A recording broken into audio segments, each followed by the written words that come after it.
ओम नमः शिवाय। हर हर महादेव। आज पोष माह के शुक्ल पक्ष की नवमी तिथि और सोमवार है। सुबह 10 बजे के बाद से ही 10वीं तिथि लागू हो जाएगी। अब की बार साल 2025 में साल की अंतिम एकादशी पोष माह के शुक्ल पक्ष की है, जो पुत्रदा एकादशी के नाम से जानी जाती है।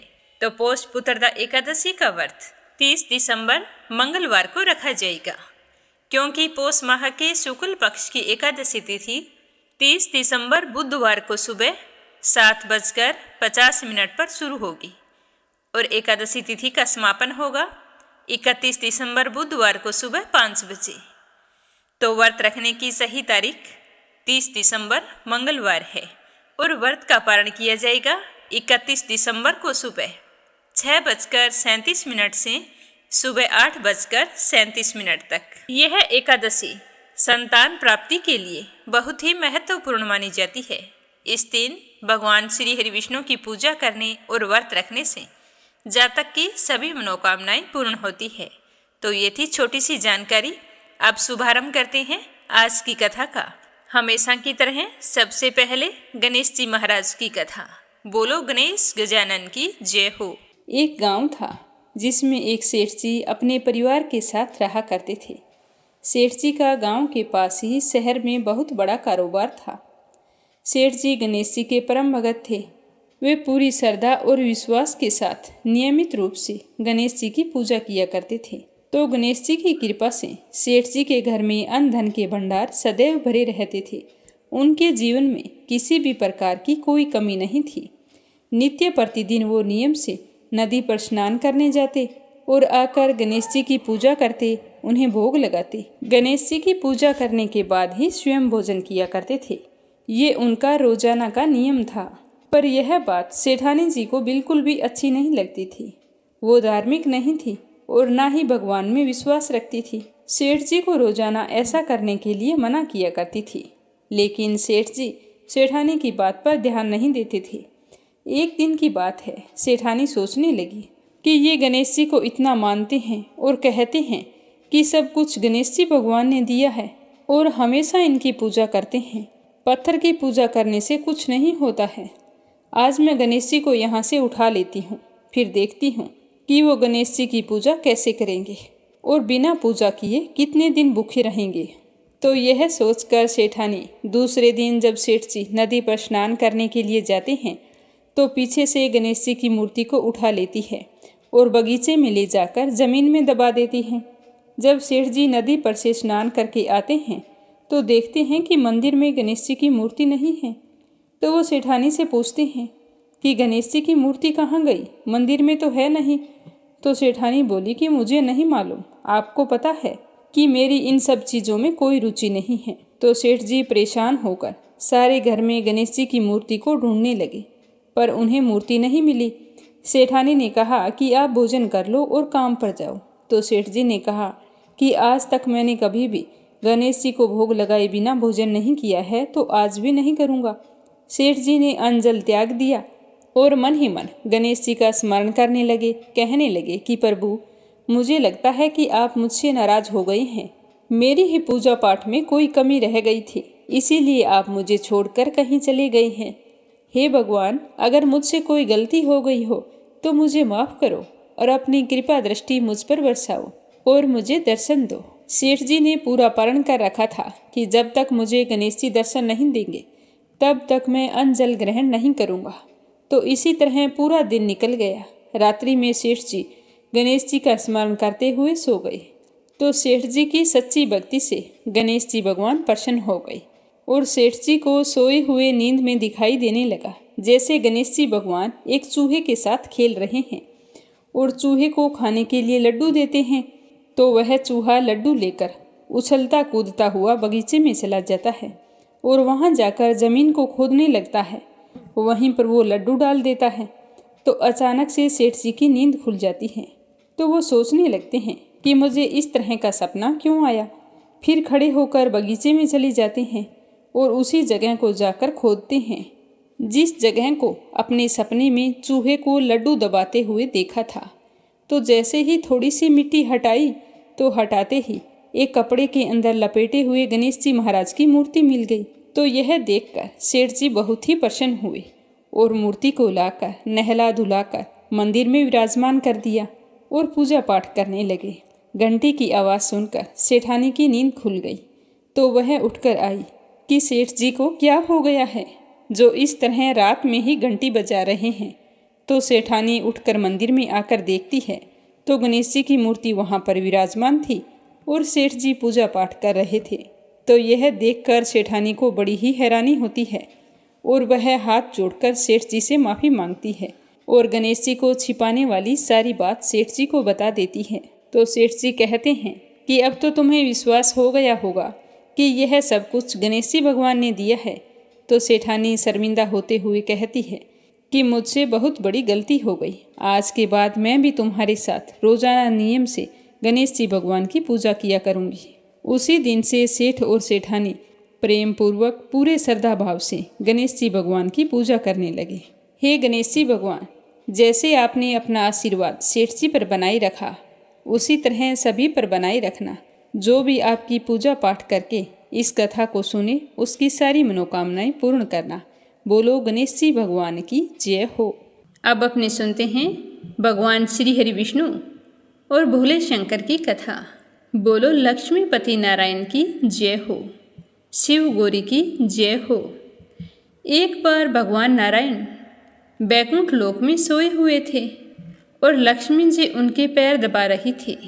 तभी भगवान श्री हरि विष्णु स्वप्न में देखने लगे कि करोड़ों चंद्रमाओं की कांति वाले त्रिशूल डमरूधारी स्वर्ण भरत भूषित सुरेंद्र वंदित सिद्धि सेवित त्रिलोचन भगवान शिव प्रेम और आनंद तारिक से उन्मत्त होकर उनके सामने नृत्य कर रहे हैं।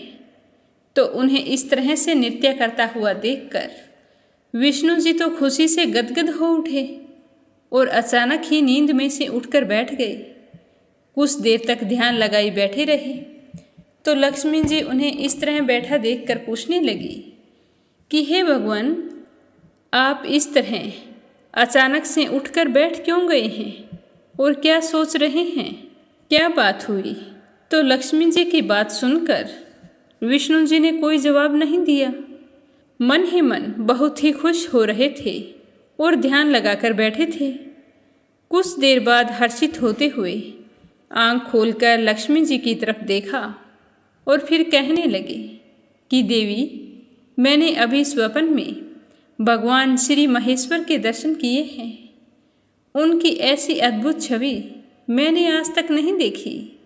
इतनी अपूर्व, आनंदमय और मनोहर थी कि पूछो ही मत।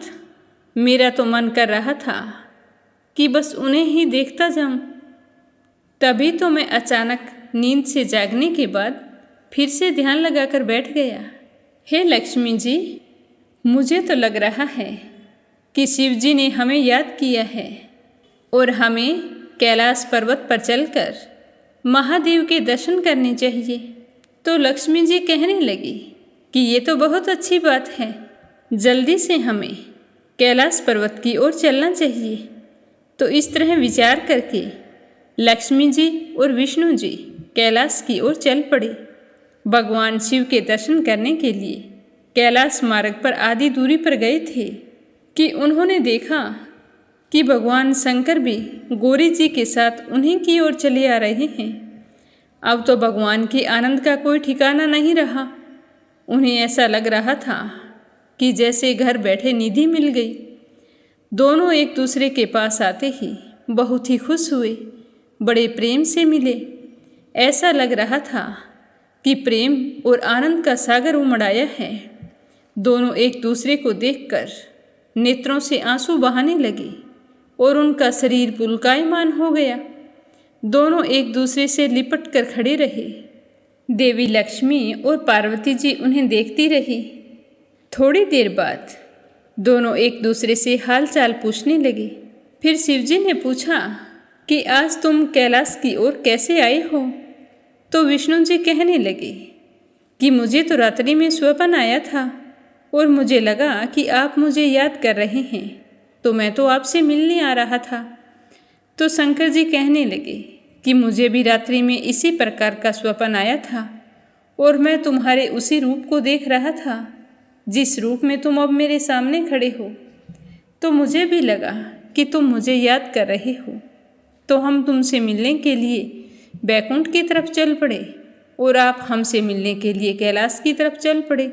अब देखो, दोनों अपनी अपनी जगहों से दूर तीसरी जगह पर मिले हैं। तो विष्णु जी कहने लगे कि फिर तो तुम्हें हमारे साथ चलना चाहिए और बैकुंठ में हमारे साथ रहना चाहिए। तो भोलेनाथ विष्णु जी की बात सुनकर कहने लगे कि नहीं, तुम्हें हमारे साथ चलना है और कैलाश पर रहना है। दोनों के आग्रह में इतना अलौकिक प्रेम था कि उनके लिए मना करना और निर्णय करना कठिन हो गया कि किसके साथ जाना है, क्योंकि दोनों एक दूसरे को मना भी नहीं कर पा रहे थे और जाने का फैसला भी नहीं ले रहे थे। इतने में देखते हैं कि वीणा बजाते हुए, हरि गुण गाते हुए देव ऋषि नारद जी वहाँ पर आ पहुँचे।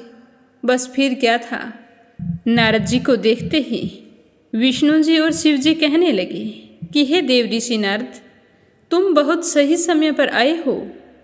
तुम्हें अब एक निर्णय करना है कि हमें कहाँ जाना है। यह कहते हुए दोनों ने अपनी अपनी बात बताई। तो सुनकर देव ऋषि नारद तो स्वयं ही परेशान हो गए। वे तो पहले ही देखकर हैरान थे, उस अलौकिक मिलन को देखकर अपनी सुध बुध भूल गए थे और मस्त होकर वो तो दोनों का ही गुणगान करने लगे। लेकिन अब जो सवाल उन दोनों ने देव ऋषि नारद जी के सामने खड़ा किया, उसका निर्णय कौन करे। तो देव ऋषि नारद जी कहने लगे कि इसका निर्णय तो केवल भगवती उमा ही कर सकती है, जो वो कह देगी वही ठीक है। तो शिव जी और विष्णु जी ने देवी पार्वती से कहा कि तुम ही हमारा निर्णय करो। तो सुनकर देवी पार्वती कुछ समय तक तो चुपचाप खड़ी रही। अंत में वे दोनों की ओर देखते हुए कहने लगी कि हे नाथ, हे नारायण, आप लोगों के निश्चल, अनन्य और अलौकिक प्रेम को देखकर मुझे तो यही समझ में आता है कि आपके निवास अलग अलग नहीं हैं। जो कैलाश है वही बैकुंठ है और जो बैकुंठ है वही कैलाश है। केवल नाम में ही भेद है। यही नहीं, मुझे तो ऐसा प्रतीत होता है कि आपकी तो आत्मा ही एक है, केवल आपके शरीर दो दिखाई दे रहे हैं। और आज तो मुझे यह भी स्पष्ट लग रहा है कि आप दोनों की पत्नियां भी एक ही हैं। जो मैं हूँ वही लक्ष्मी है, जो लक्ष्मी है वही मैं हूँ। केवल इतना ही नहीं, मुझे तो अब लगता है कि आप दोनों में से जो कोई एक के प्रति द्वेष करता है वह मानो दूसरे के प्रति ही नफरत करता है, और जो एक की पूजा करता है वो मानो दूसरे की पूजा भी कर रहा है। तो मैं तो यह मानती हूँ कि आप दोनों में जो भेद मानता है उसका चिरकाल तक घोर पतन होता है। आपने मुझे इस प्रसंग में अपना मध्यस्थ बनाकर मानो मेरी प्रवंचना कर रहे हैं और मुझे असमंजस में डाल रहे हैं, मुझे सब कुछ भुला रहे हैं। अब मेरी यह प्रार्थना है कि आप दोनों अपने अपने लोक को पधार जाइए। श्री विष्णु जी यह समझेंगे कि शिव रूप बैकुंठ में जा रहे हैं और महेश्वर जी आप यह मानेंगे कि विष्णु रूप कैलाश में जा रहे हैं। तो पार्वती जी के इस उत्तर को सुनकर दोनों बहुत ही प्रसन्न हुए और भगवती उमा की प्रशंसा करने लगे। दोनों ने एक दूसरे को प्रणाम किया और अत्यंत हर्षित होकर अपने अपने लोक को प्रस्थान कर गए। जब लौटकर श्री विष्णु जी बैकुंठ पहुँचे तो लक्ष्मी जी ने पूछा कि हे प्रभु, आपको सबसे अधिक प्रिय कौन है। तो भगवान बोले कि प्रिय, मेरे प्रियतम केवल श्री शंकर हैं। देहधारियों को अपने देह की भांति वे मुझे अकारण ही प्रिय हैं। एक बार मैं और शंकर जी दोनों घूमने निकले थे।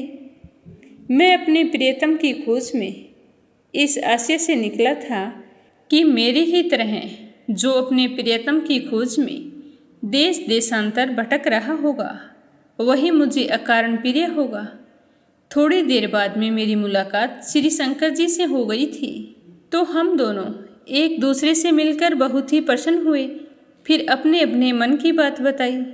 तो शंकर जी भी इसी तलाश में निकले थे कि जो अपने प्रियतम की खोज में निकला होगा और मुझसे मुलाकात होगी वह मेरा प्रिय होगा। अब दोनों एक दूसरे से मिल गए।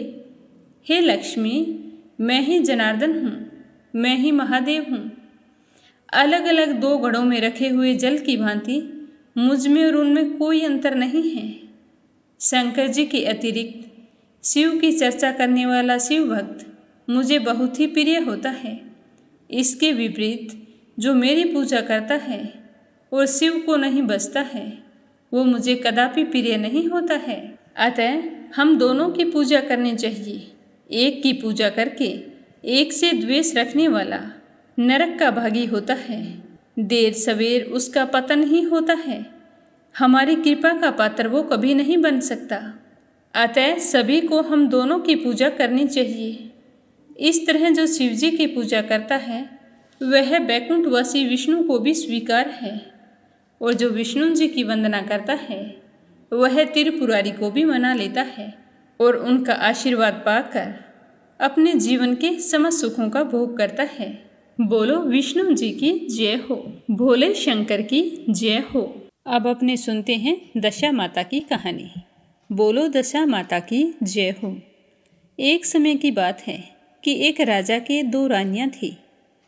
राजा एक रानी से बहुत ही अधिक प्यार करते थे और दूसरी रानी को कम ही स्नेह देते थे। तो जो रानी राजा को प्यारी थी उस रानी को लक्ष्मी के नाम से जाना जाता था, और दूसरी रानी को रानी होने पर भी कुलक्ष्मी कहा जाता था। तो वह बेचारी कुलक्ष्मी कहने के कारण मन ही मन बहुत दुखी होती थी। उसे ना तो कभी राजा का प्यार मिला और ना ही राजमहल में रहने वाले लोग उसे स्नेह करते थे। इस तरह वो किसी की चहेती नहीं थी। किंतु जो प्यारी रानी लक्ष्मी थी उसे सारे प्यार करते थे। फिर भी वह बहुत ही घमंडी और अहंकारी थी। कुलक्ष्मी उसे फूटी आंख नहीं सुहाती थी। वह हर समय सोचती कि किसी तरह ये राजमहल से चली जाए। तो एक दिन लक्ष्मी रानी क्रोधित होकर लकड़ी का पट्टा ले, मलिन से कपड़े पहने और कोप भवन में जाकर लेट गई। जब राजा को अपनी चहेती रानी कहीं दिखाई नहीं दी तो वो इधर उधर ढूंढने लगे। फिर उन्होंने कोप भवन में जाकर देखा तो छोटी रानी मलिन से कपड़े पहनकर वहाँ पर लेटी पड़ी थी। तो राजा ने पूछा कि लक्ष्मी, क्या बात है, तुम इस तरह कोप भवन में क्यों पड़ी हो? तुम क्या चाहती हो? जो तुम कहोगी वही होगा। तो राजा की बात सुनकर रानी लक्ष्मी कहने लगी कि कुलक्ष्मी को देश निकाला दे दो। कुलक्ष्मी रानी थी, इसीलिए राजा उसे देश निकाला दे नहीं सकते थे, क्योंकि ऐसा करने से राजा की बदनामी होने का डर था। तो यह सोचते हुए राजा ने रानी लक्ष्मी से कहा कि तुम चिंता मत करो, आज के बाद कुलक्ष्मी तुम्हारी आंखों के सामने नहीं रहेगी। इसके लिए मुझे कुछ न कुछ तो करना ही पड़ेगा। तो राजा ने काफ़ी सोच विचार के बाद निर्णय लिया कि क्यों ना कुलक्ष्मी रानी को मायके छोड़ आएं। और फिर रानी कुलक्ष्मी को यह संदेशा भिजवा दिया कि जल्दी से तैयार हो जाएं। राजा ने मायके जाने के लिए कहा है। तो रानी सोचने लगी कि राजा को आज मुझ पर इतना प्रेम कैसे उमड़ रहा है। वो तो बेचारी भोली भाली कुछ जानती नहीं थी। जल्दी जल्दी तैयार हो गई। तो राजा ने कुलक्ष्मी रानी को एक रथ में सवार कराया और स्वयं घोड़े पर सवार होकर रथ के साथ साथ चलने लगे।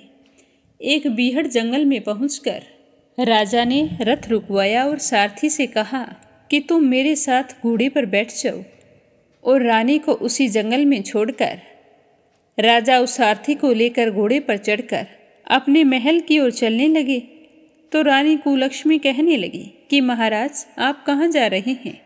तो राजा ने कहा कि बड़ी जोरों की प्यास लगी है, पानी की व्यवस्था करने जा रहे हैं। यह कहकर राजा रानी को उस जंगल में छोड़कर स्वयं सारथी को लेकर घोड़े पर सवार हो अपने महल को चले आई। और उधर रानी कुलक्ष्मी सारी रात इंतजार करती रही। रात्रि बीत गई पर उन दोनों का कोई अता पता नहीं था। रानी कुलक्ष्मी को प्यास लगी थी। वह रथ से उतरकर पानी की तलाश में चल पड़ी। रानी ने आसपास पानी की खोज की, परंतु उसे कहीं भी पानी दिखाई नहीं दिया। तो तभी रानी ने देखा कि एक सारस का जोड़ा एक तरफ जा रहा है। तो उन्हें देखकर रानी भी उनके पीछे पीछे चल पड़ी। वो सोचने लगी कि जरूर ये पानी की तरफ जा रहे हैं। तो उनके पीछे चलते चलते वो एक नदी के किनारे पहुंच गई। रानी ने सोच आदि से निवृत्त हुई, फिर उस नदी में स्नान किया, जल पीकर अपनी प्यास बुझाई। उसी समय थोड़ी ही दूरी पर कुछ महिलाएं स्नान कर रही थीं। स्नान करने के बाद में उन सारी महिलाओं ने दशा माता का डोरा लिया। उनके पास एक डोरा बच गया। तो उन्होंने रानी से कहा कि आप कौन हैं? हमारे पास एक डोरा बच गया है, हम चाहती हैं कि आप ये डोरा ले लें।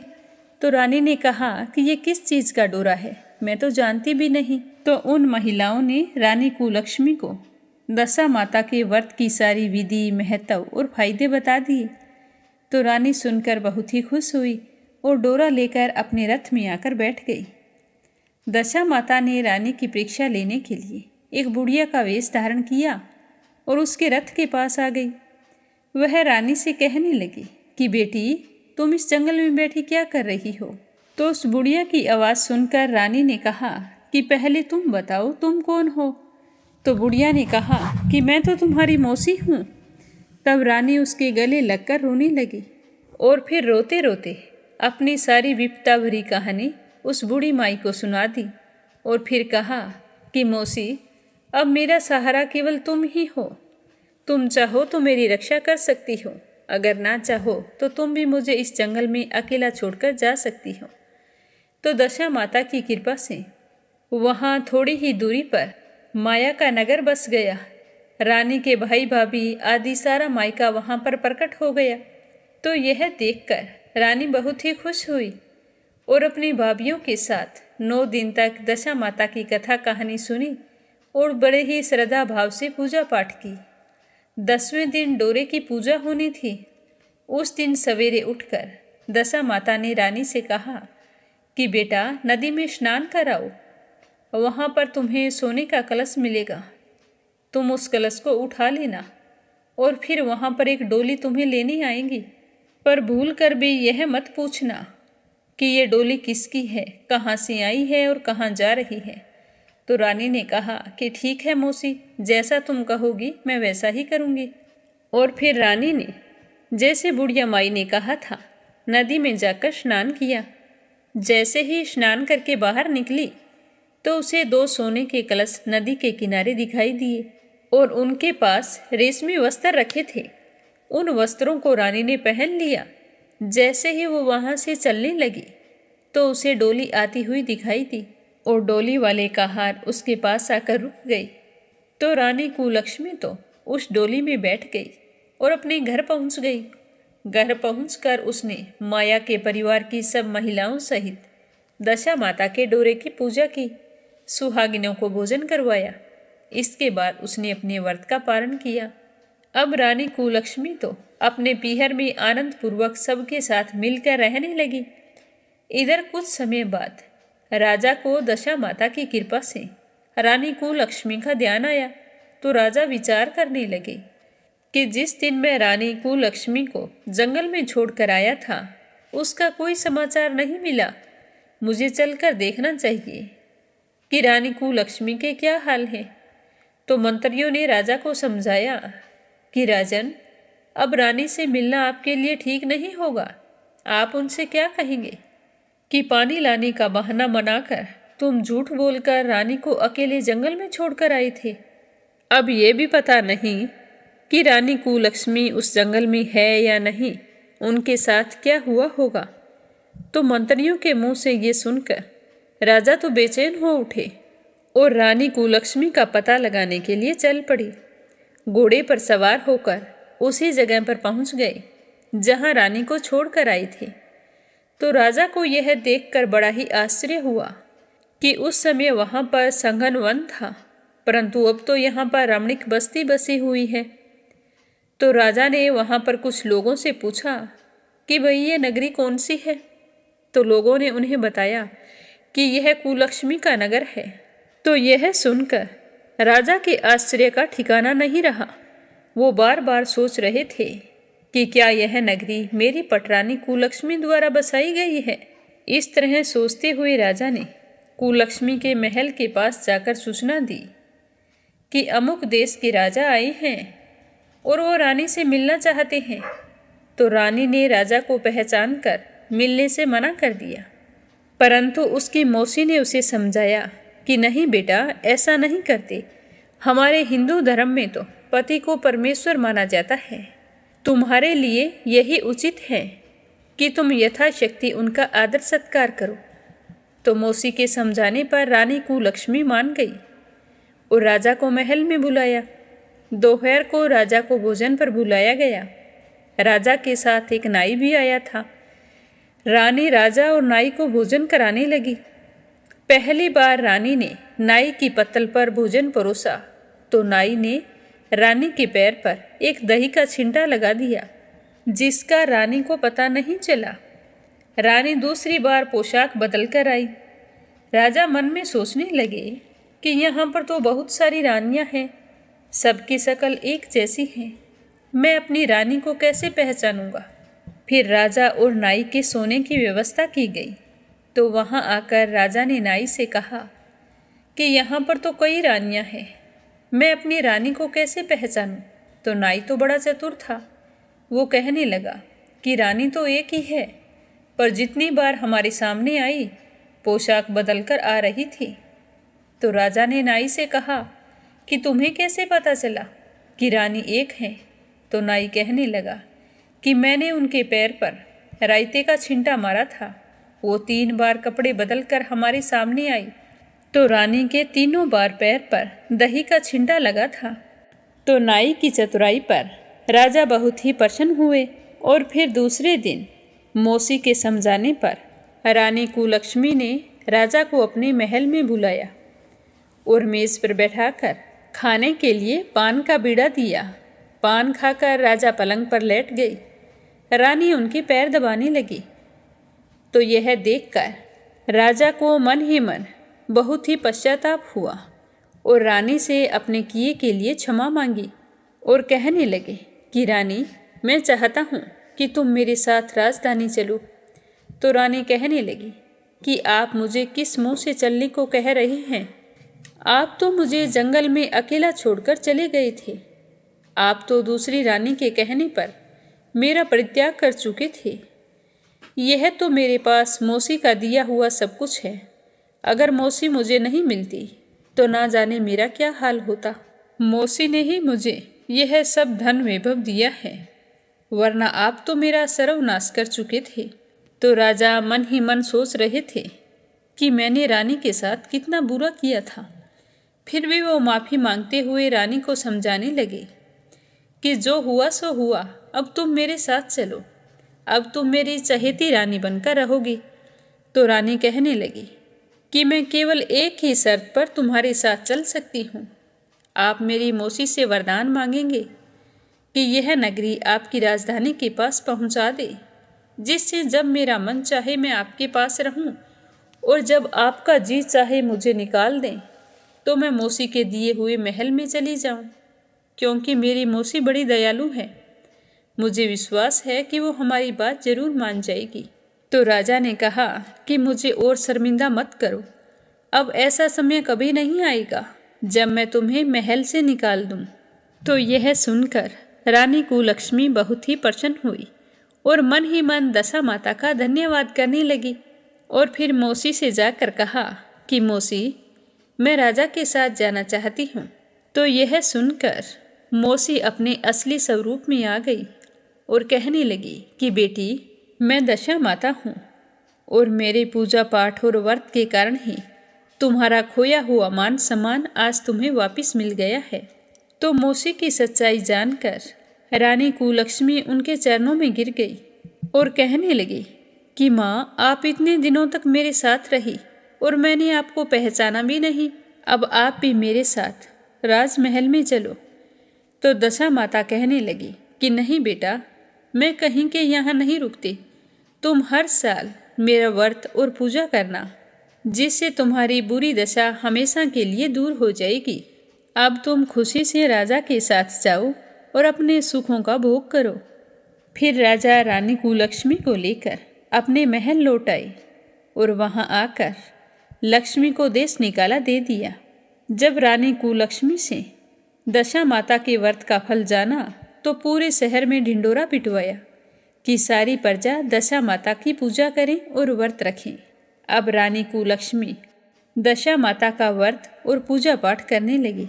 हे दशा माता के स्वरूप भगवती माता, जिस प्रकार आपने कुलक्ष्मी पर दया की, वैसी दया सब पर करना। जो भी आपका व्रत रखे, पूजा करे और इस कहानी को सुने, उसकी सारी मनोकामना पूर्ण करना, बुरी दशा को दूर करना, अच्छी दशा का प्रवेश करना। बोलो दशा माता की जय हो। अब अपने सुनते हैं श्रीमद् भागवत कथा का आगे का अध्याय। प्रेम भाव से सुनते रहिए।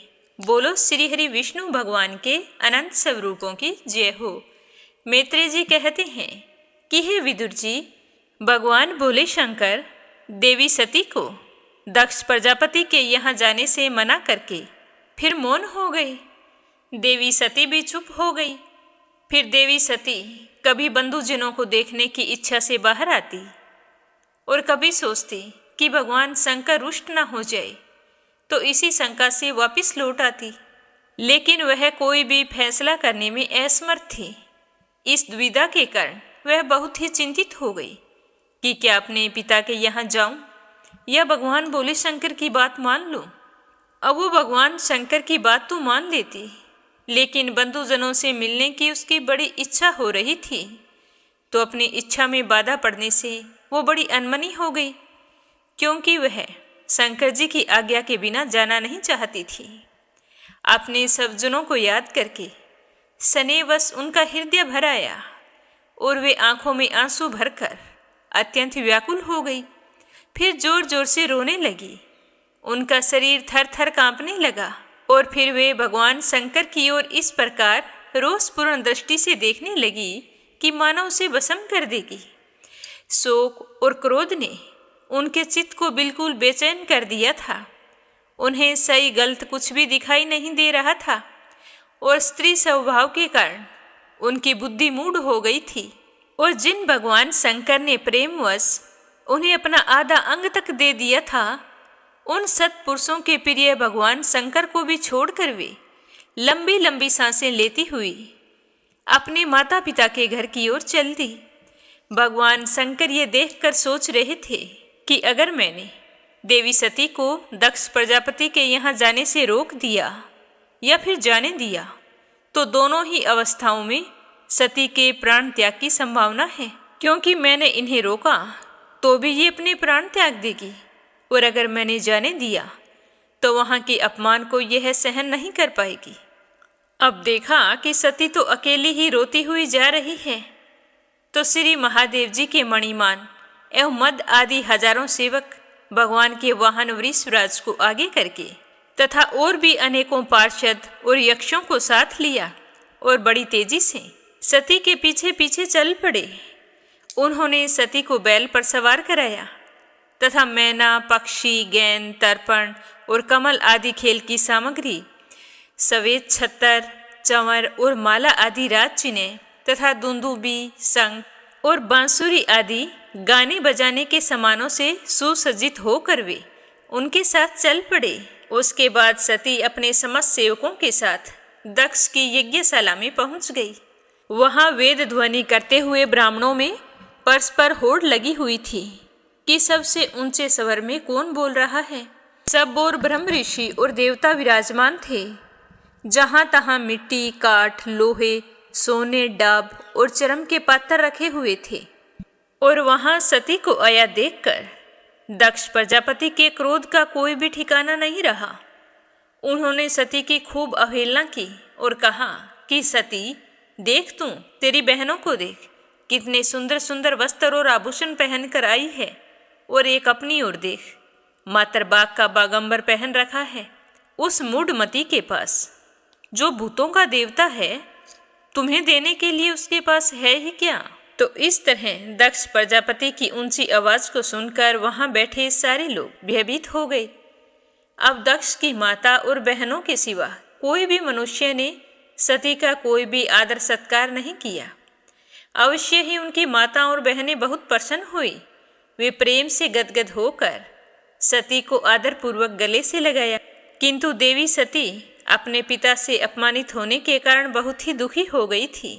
वह अपनी बहनों के साथ ढंग से बातचीत भी नहीं कर सकी और उसकी माता और मौसियाँ बहुत खुश थी।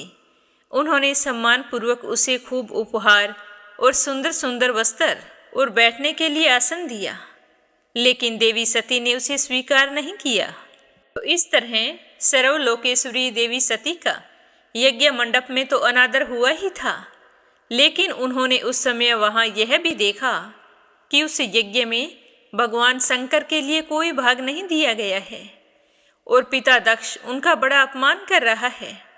तो यह जानकर उन्हें दुख भी हुआ और साथ ही बहुत क्रोध भी आया। उस समय देवी सती का क्रोध इतना था, उसे देखकर ऐसा लग रहा था कि वो अपने क्रोध से संपूर्ण लोगों को भस्म कर देगी।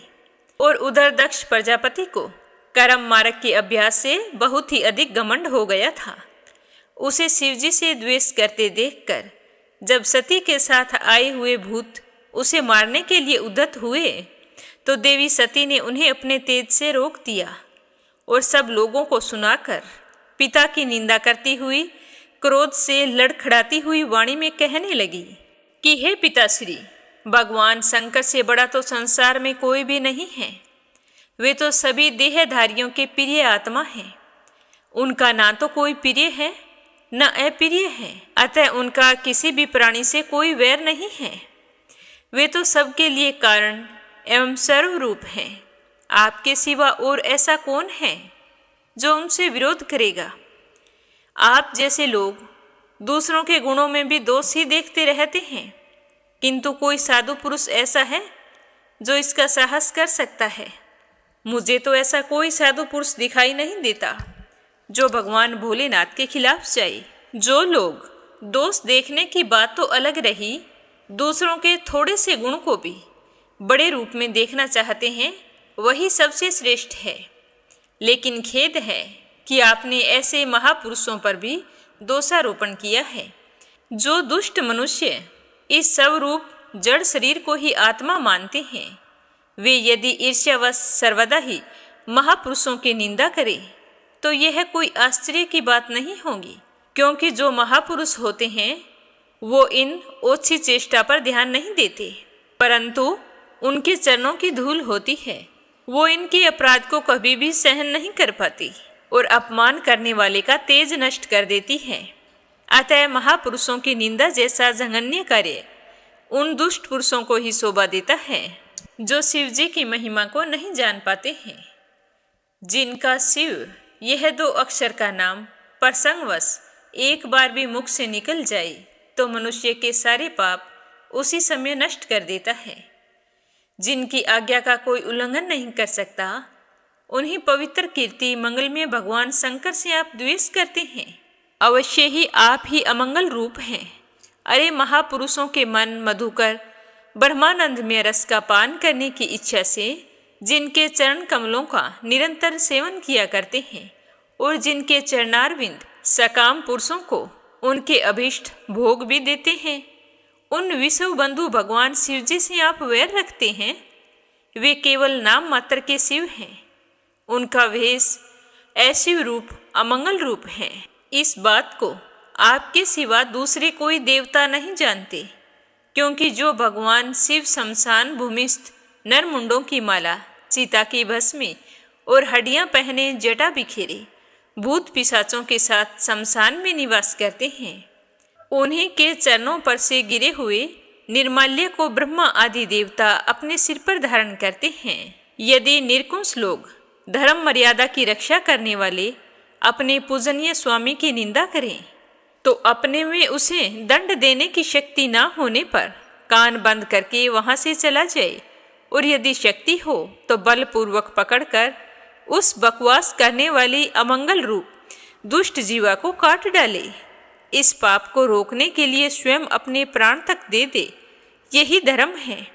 आप भगवान नीलकंठ की निंदा करते हैं, इसीलिए आपसे उत्पन्न हुए इस शरीर को मैं नहीं रख सकती। यदि भूल से भी कोई निंदित वस्तु खा ली जाए तो उसे तत्काल ही वमन करके निकाल देनी चाहिए, तभी मनुष्य की शुद्धि होती है। अतः हे पिताश्री, आप मेरे स्वामी का निरादर कर रहे हैं, तो आज मेरा यह शरीर त्याग देना ही अच्छा होगा। जो महामुनि निरंतर अपने स्वरूप में ही रमण करते हैं, उनकी बुद्धि सर्वथा वेद के विधि निषेध में वाक्यों का अनुसरण नहीं करती। जिस प्रकार देवता और मनुष्यों की गति में भेद रहता है, उसी प्रकार ज्ञानी और अज्ञानी की स्थिति भी एक जैसी नहीं होती। इसीलिए मनुष्य को चाहिए कि वह अपने ही धर्म मार्ग में स्थित रहते हुए दूसरों के मार्ग की निंदा ना करे। परवर्ती और निवर्ती रूप दोनों ही प्रकार के कर्म ठीक हैं। वेद में उनके अलग अलग रागी और विरागी दो प्रकार के अधिकारी बताए गए हैं। परस्पर विरोधी होने के कारण दोनों प्रकार के कर्मों का एक साथ एक ही पुरुष के द्वारा आचरण नहीं किया जा सकता। भगवान शंकर तो पर ब्रह्मा परमात्मा है, उन्हें इन दोनों में से किसी भी प्रकार का कर्म करने की आवश्यकता नहीं है। हे पिताश्री, हमारा ऐश्वर्य अव्यक्त है, आत्मज्ञानी महापुरुष ही उसका सेवन कर सकते हैं। आपके पास वह ऐश्वर्य नहीं है और यज्ञशालाओं में यज्ञ अन्न से तृप्त होकर प्राण पोषण करने वाले कर्म लोग उसकी प्रशंसा भी नहीं करते हैं। आप भगवान शंकर का अपराध और निंदा करने वाले हैं। अतः आपके शरीर से उत्पन्न इस निंदनीय देह को रखकर मुझे क्या करना है? मैं इसका त्याग करती हूँ। आप जैसे दुर्जन से संबंध होने के कारण आज मुझे लज्जा आ रही है। जो महापुरुष होकर अपराध करता है, उससे होने वाले जन्म को भी धिक्कार है। अगर मैंने इस शरीर को रख भी लिया और भगवान शंकर ने कभी आपके साथ मेरा संबंध दिखलाते हुए हंसी हंसी में मुझे दक्षायणी दक्ष कुमारी के नाम से पुकार लिया, तो मैं उस समय हंसी को तो भूल जाऊंगी। मुझे अपने आप पर बड़ी ही लज्जा आएगी।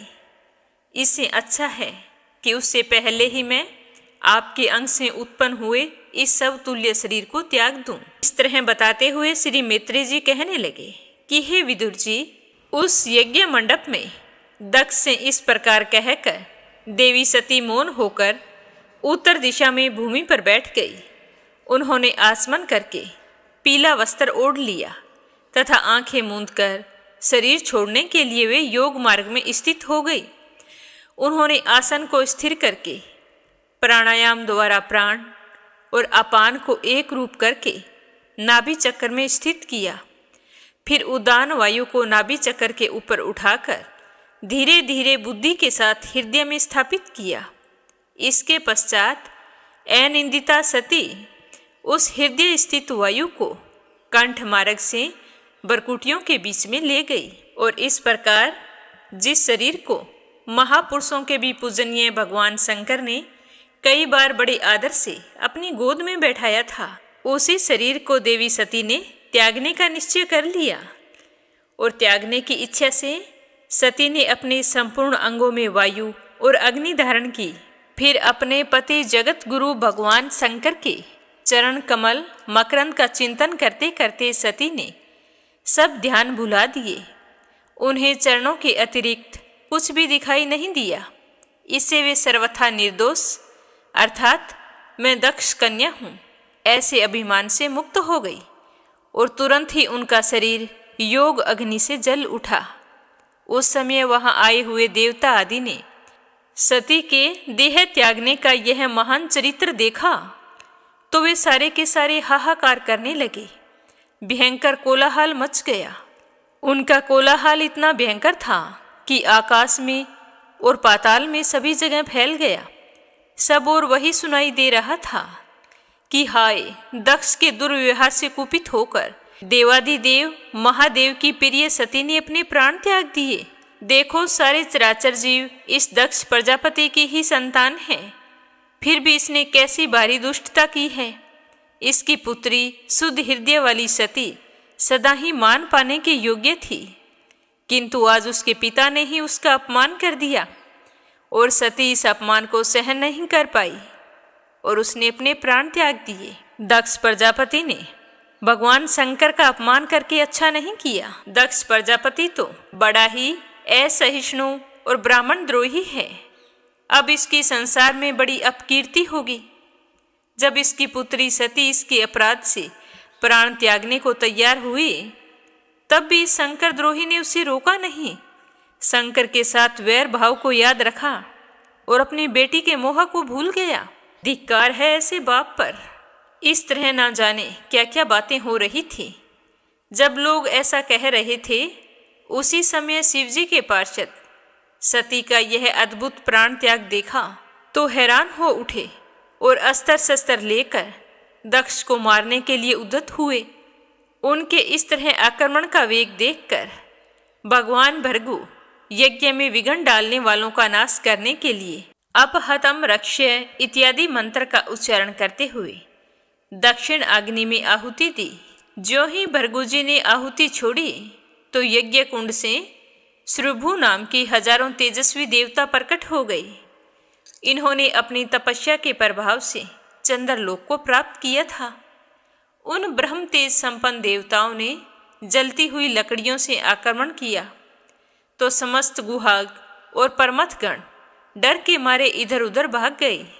इस तरह पूरे यज्ञ मंडप में सारे लोग इधर उधर भागने लगे और जोर जोर से कोलाहल हो रहा था।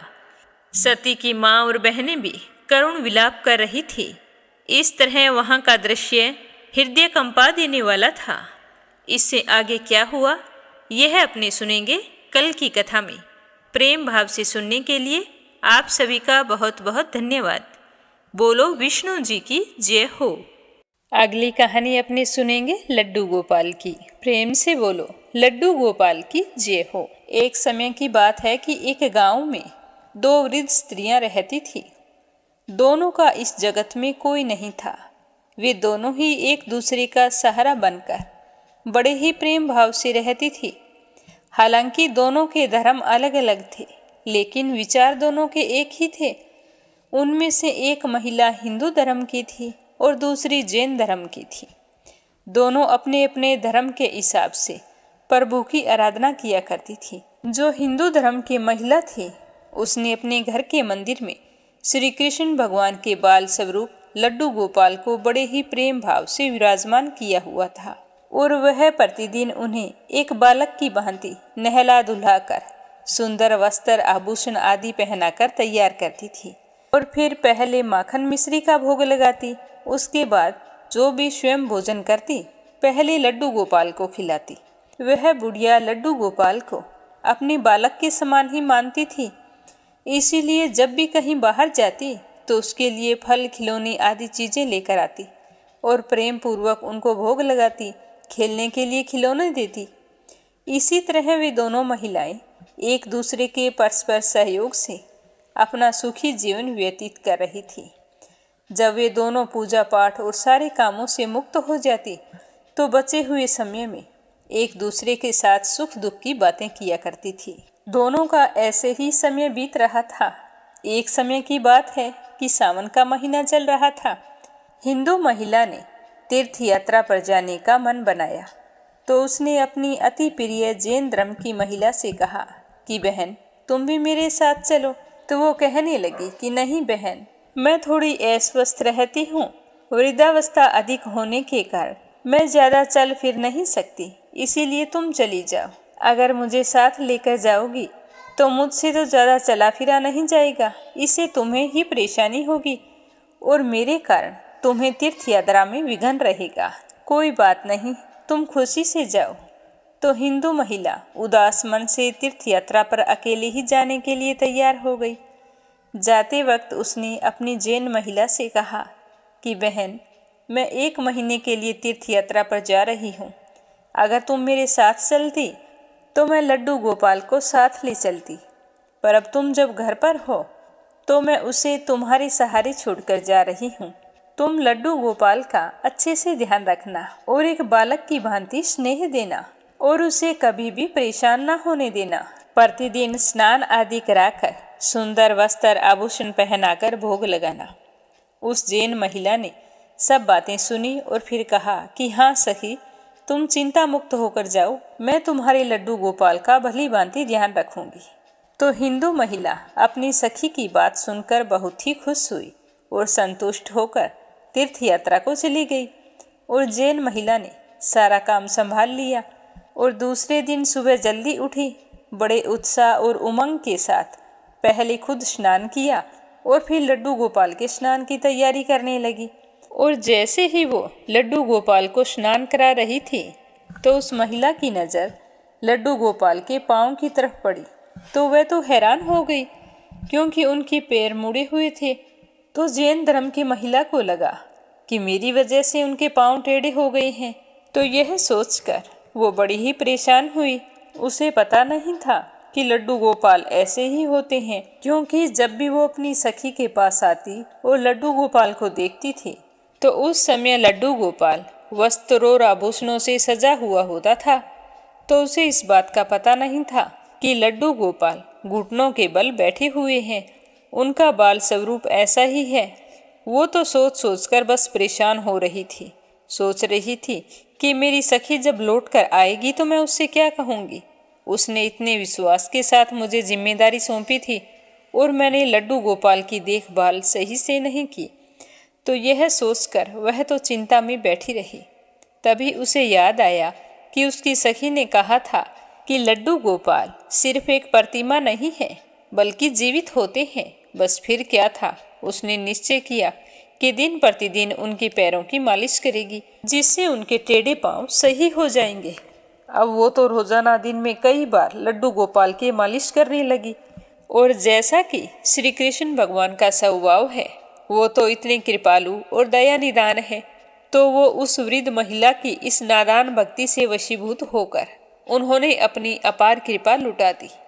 एक दिन वह महिला रोजाना की तरह प्रातःकाल उठकर लड्डू गोपाल को नहलाने का प्रबंध कर रही थी।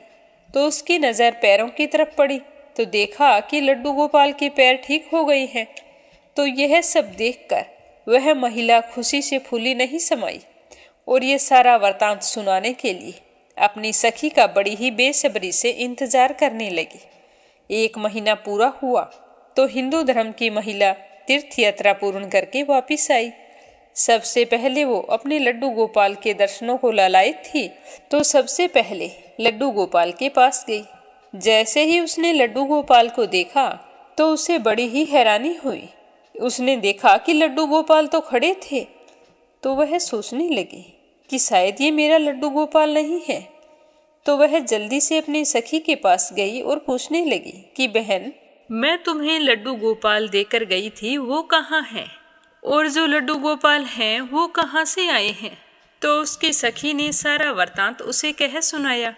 तो यह सुनकर हिंदू धर्म की महिला समझ गई कि यह सारा खेल मुरलीधर कृष्ण कन्हैया का है और दौड़ी दौड़ी लड्डू गोपाल के पास जा पहुंची।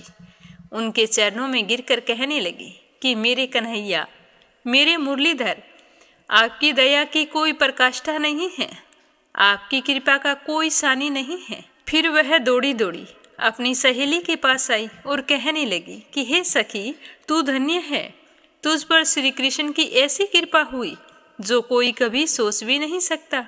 तुझे पता नहीं कि हमारे लड्डू गोपाल के पांव तो वैसे ही थे, क्योंकि उनका बाल स्वरूप बैठी हुई मुद्रा में है, लेकिन तेरी भक्ति ने उनके इस स्वरूप को बदल दिया और उनके पैर सीधे कर दिए। धन्य हो बहन, जो मुझे सालों की तपस्या करने पर भी फल नहीं मिला, वो तुमने 1 महीने में प्राप्त कर लिया।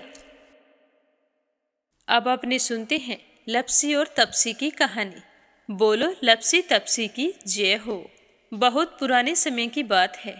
एक गांव में एक ब्राह्मण परिवार रहा करता था। उसमें पति पत्नी के अलावा उनके 2 बच्चे थे। एक बेटा था, एक बेटी थी। ब्राह्मण दंपति बहुत ही सरल स्वभाव के थे। समय मिलने पर प्रभु का स्मरण किया करते थे। उनकी बेटी बहुत ही संस्कारी और सुशील थी, लेकिन उनका बेटा आवारा किस्म का था। वह कोई काम धाम नहीं करता और ना ही कभी अपने माँ बाप का कहना मानता था। समय के साथ दोनों बहन भाई बड़े हो गए। बहन की शादी कर दी गई, पर भाई का वही हाल था। उसके माँ बाप ने उसे समझाया कि बेटा, अब हम वृद्ध हो चले हैं, तुम कोई काम किया करो। लेकिन उस पर उनकी बातों का कोई असर नहीं होता था। तो एक दिन ब्राह्मणी अपने पति से कहने लगी कि स्वामी, आप बिल्कुल काम छोड़ दीजिए। जब घर में कुछ भी नहीं होगा तो यह अपनी जिम्मेदारी समझेगा और काम पर लग जाएगा। तो ब्राह्मण ने दूसरे दिन से काम पर जाना छोड़ दिया। तो यह देखकर उनके बेटे ने कोई काम नहीं किया और चोरी करने चला गया।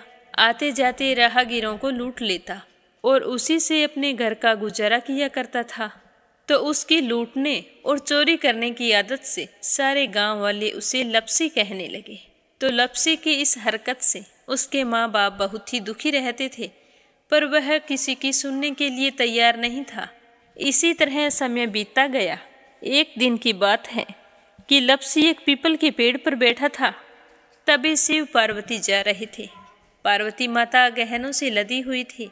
तो लपसी उन्हें देखकर सोचने लगा कि सूरत के कितने गहने हैं, आज ये सारे के सारे लूट लूँगा तो मुझे कई महीनों तक चोरी नहीं करनी पड़ेगी। तो वह लूटने के इरादे से पीपल की ओट में होकर बैठ गया। जैसे ही शिव पार्वती वहाँ से जाने लगे तो लपसी एकदम से शिव पार्वती के सामने आकर कहने लगा कि जल्दी से जितने सारे गहने पहन रखे हैं उतार दो। तो पार्वती माता कहने लगी कि तुम चोरी क्यों करती हो, तुम्हें पता है चोरी करना पाप है। तो लपसी कहने लगा कि क्या करूं, घर पर मेरे माँ बाप हैं, मेरी एक भांजी है, उनके लिए दोनों समय भोजन की व्यवस्था कहाँ से करूं, मुझे कोई काम तो आता नहीं है। तो लपसी की बात सुनकर पार्वती माता कहने लगी कि तुम जो चोरी करके पाप करते हो, इस पाप का भागी कौन बनेगा। तो लपसी कहने लगा कि मेरे घर वाले सारे बनेंगे। तो पार्वती माता कहने लगी कि कोई नहीं बनेगा, पाप के भागी केवल तुम बनोगे। तो लपसी कहने लगा कि मैं लूट खोस कर उन्हीं के लिए लेकर जाता हूँ, तो पाप के भागी तो उन्हें बनना ही पड़ेगा। तो लपसी की बात सुनकर पार्वती माता ने हंसकर कहा कि हम यहीं पर बैठे हैं और तुम अपने घर जाओ, अपने घर वालों से पूछो कि कोई तुम्हारे पाप का भागी बनेगा क्या। तो यह सुनकर लपसी भागा भागा अपने घर आया और अपनी माँ के पास गया और कहने लगा कि माँ, मैं चोरी करके लाता हूँ, राह चलते राहगीरों को लूटता हूँ, तुम्हारे लिए ही तो करता हूँ। तो तुम मुझे एक बात बताओ, चोरी करने से जो पाप लगता है तो आप मेरे पाप के भागी बनोगे। तो लपसी की बात सुनकर उसकी माँ कहने लगी कि बेटा, मैंने तो तुमसे नहीं कहा कि तुम चोरी करके लाओ, तुम कमा कर लाओ, हमें तो 2 वक्त की रोटी चाहिए, मैं तो तुम्हारी पाप की भागी नहीं बनूंगी। तो माँ के मुंह से इस तरह की बात सुनकर लपसी तो हैरान हो गया। फिर वह अपने पिताजी के पास गया और जाकर कहने लगा कि पिताजी, मैं जो कुछ भी लूट खोस के लाता हूँ वो आपके लिए ही तो लाता हूँ। देखो मैंने लूट कर कितना धन इकट्ठा कर लिया है, कितने ऐशो आराम है तुम्हारे। अगर मैं चोरी नहीं करता तो क्या ये सब हमें मिलता। पिताजी, मैं तुमसे एक बात पूछता हूँ कि चोरी करने से पाप लगता है, तो उस पाप में आप मेरे भागीदार बनोगे क्या। तो लपसी की बात सुनकर उसके पिताजी कहने लगे कि बेटा, मैंने नहीं कहा कि तुम चोरी करके लाओ, तुम कमा कर लाओ, मैं तुम्हारे पाप का भागी नहीं बनूंगा। तो माँ बाप के मुंह से इस तरह की बात सुनकर वह बहुत ही उदास हुआ और सोचने लगा कि मैं कितने महीनों से चोरी कर रहा हूँ, ना जाने मुझ पर कितना पाप चढ़ गया है, और ये तो बोल रहे हैं कि पाप के भागी हम नहीं बनेंगे, तो अब क्या होगा। तो वह बड़े ही दुखी मन से शिव पार्वती से मिलने के लिए चल पड़ा। जैसे ही घर से बाहर निकलने लगा तो उसकी छोटी सी भांजी दरवाजे पर खेल रही थी। उसे पता नहीं था कि पाप पुण्य क्या होता है। तो वो कहने लगी कि मामा, पाप की भागी मैं बनूंगी। तो उसके इस तरह कहते ही लपसी ने उसे गोद में उठाया और चल पड़ा। शिवजी भगवान और पार्वती माता के पास जाकर कहने लगा कि घर वालों ने पाप का भागी बनने से मना कर दिया है और एक यही है जो पाप की भागी बनने को तैयार है। फिर लपसी बड़े ही दीन स्वर में कहने लगा कि हे भगवान, मैं समझ गया हूँ कि चोरी करना पाप है। आज तक जो मैंने काम किया वो बहुत ही गलत था, लेकिन अब मैं इसका प्रायश्चित करना चाहता हूँ। अब तुम ही बताओ, मुझे मेरे पापों से मुक्ति कैसे मिलेगी?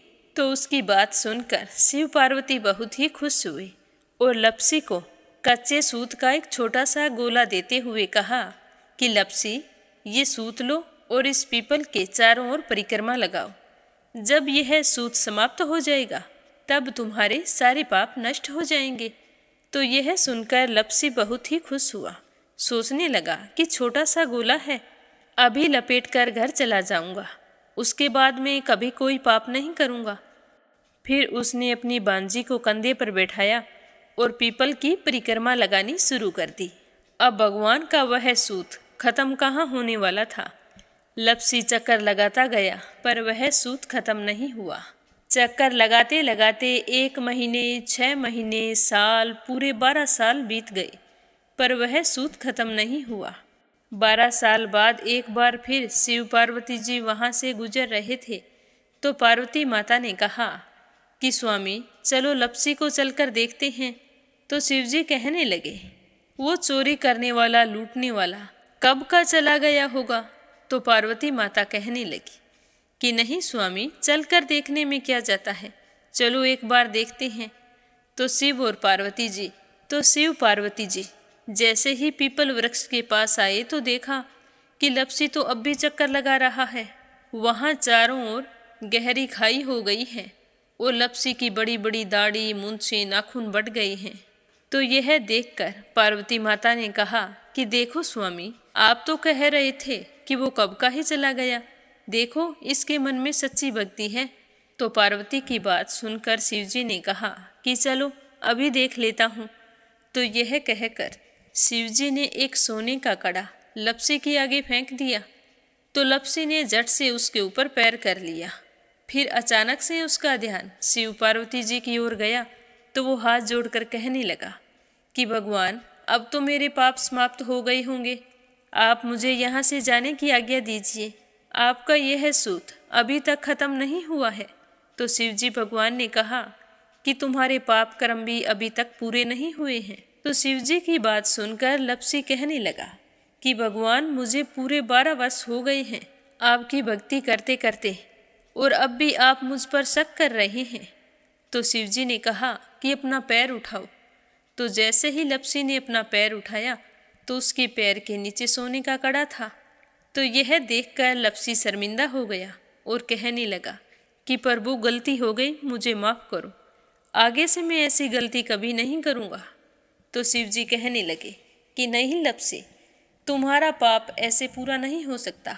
अब तुम्हें 12 वर्ष तक और इसी तरह परिक्रमा करनी होगी, उसी के बाद तुम्हारे पाप समाप्त होंगे। यह कहकर शिव पार्वती वहाँ से चले गए और वह फिर से पीपल के पेड़ की परिक्रमा करता रहा।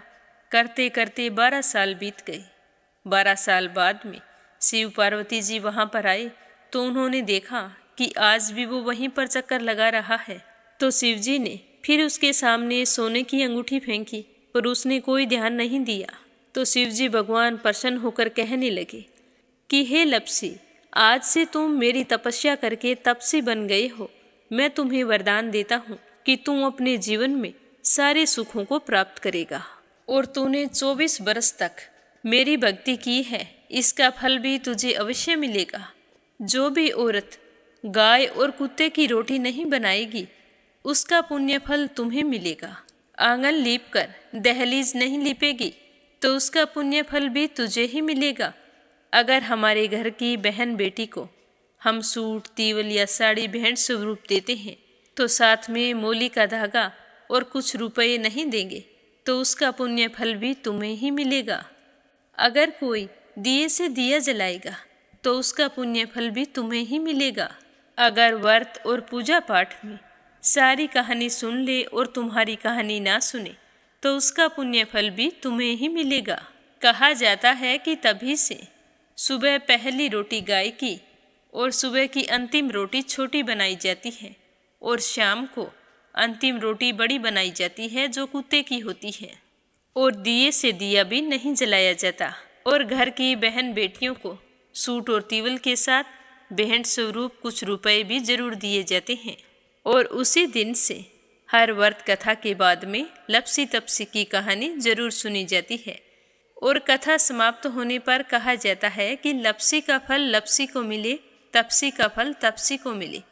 हमारी पूजा पाठ का, हमारे व्रत का और हमारी कहानी का पुण्य फल हमें मिले। बोलो लपसी तपसी की जय हो। तो ये थी लपसी और तपसी की कहानी। लपसी तपसी दो भाई नहीं थे। लपसी और तपसी एक ही आदमी का नाम था। लूट कर लाता था, इसीलिए उसे लपसी के नाम से पुकारते थे। और फिर भगवान की तपस्या करने के कारण उसे तपसी के नाम से जाना जाने लगा। बोलो लपसी तपसी की जय हो। अब अपने सुनेंगे कथा सुनने वाले प्यारे श्रोताओं के नाम।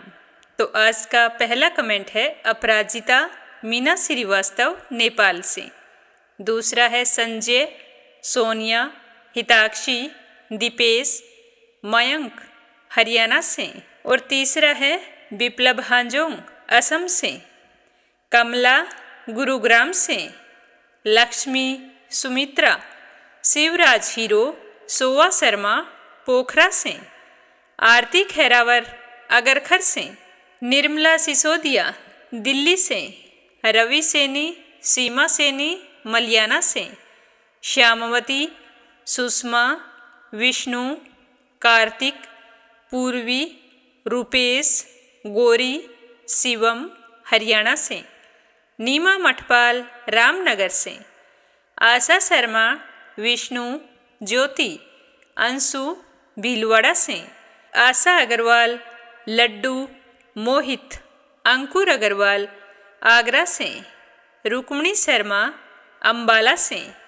श्रीमती शर्मा अलीगढ़ से। रजनी बड़ोला उत्तराखंड से।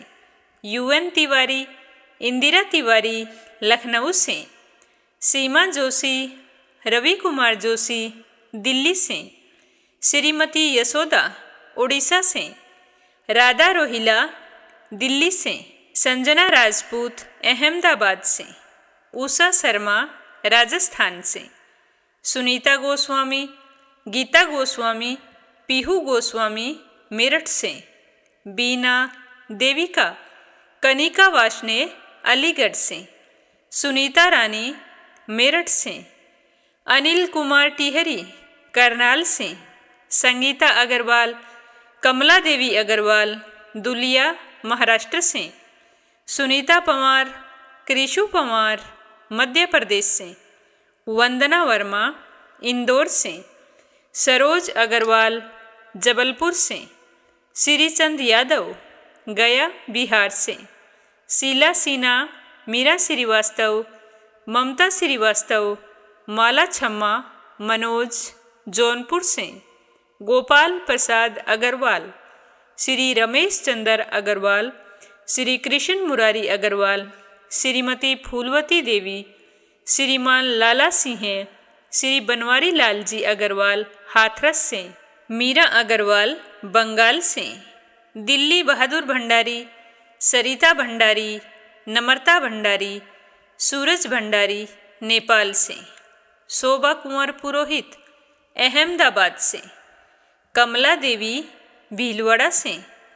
शशि, सुशीला, अनीता, पूनम, सीमा, अनुपमा, अर्चना, रेणु खंजरपुर से।